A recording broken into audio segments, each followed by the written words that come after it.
Vice President Kamala Harris pressed on her past support of taxpayer-funded sex changes for inmates and illegal immigrants in her interview with Bret Baier. Here's the soundbite.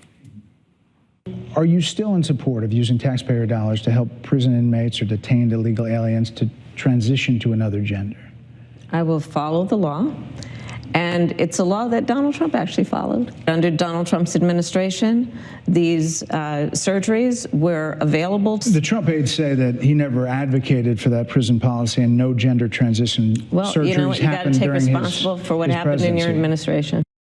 Former Congresswoman Tulsi Gabbard joins us with reaction. Good morning to you. Good morning. What is your reaction when you hear that soundbite? It's one of the many examples of how Kamala Harris is lying to the American people and assuming that we're so stupid as just to believe her lies. We've seen the sound bites and the clips of her when she was advocating and patting herself on the back for the law changes that she brought about that would do this very thing, that would make sure that U.S. taxpayers are covering transgender surgeries for inmates. She advocated for the same for illegal immigrants coming across our border. She refuses to take responsibility and own up to her positions.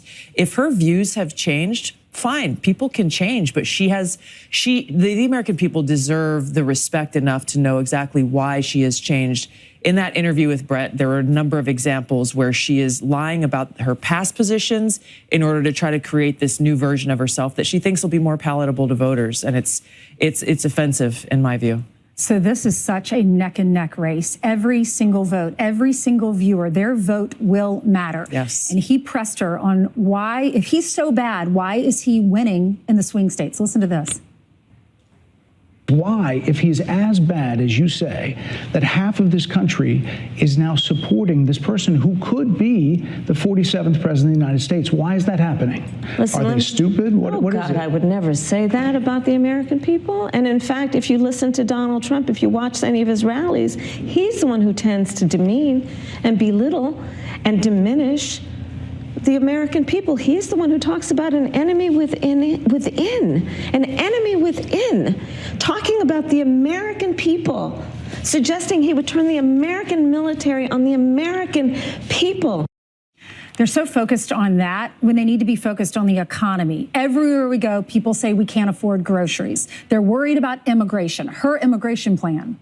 Yeah, it's an extension of what we've seen over the last 3.5 years from the Biden-Harris administration.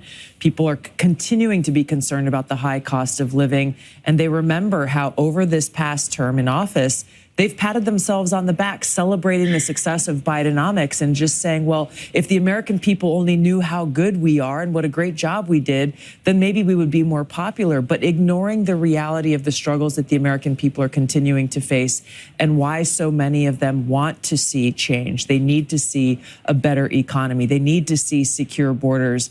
And again, if you get past the propaganda media and Kamala Harris's lies, this is where I think President Trump really has an opportunity because he is the change candidate in this election. And what's interesting, this is probably the first time, I think, in my lifetime at least, where we know what he stands for because we had him for 4 years. Exactly. We know what she stands for. We had her for 3.5 years. And that's the thing that I'm sharing with voters. I'm traveling across the country and sharing with them why I'm endorsing President Trump, but encouraging them to say, if you're undecided, if you have friends who are undecided, this is the first time we have a clear record. You don't have to just listen to rhetoric. That's we true. know exactly what kind of president both of them will be, and there's a huge contrast between the two.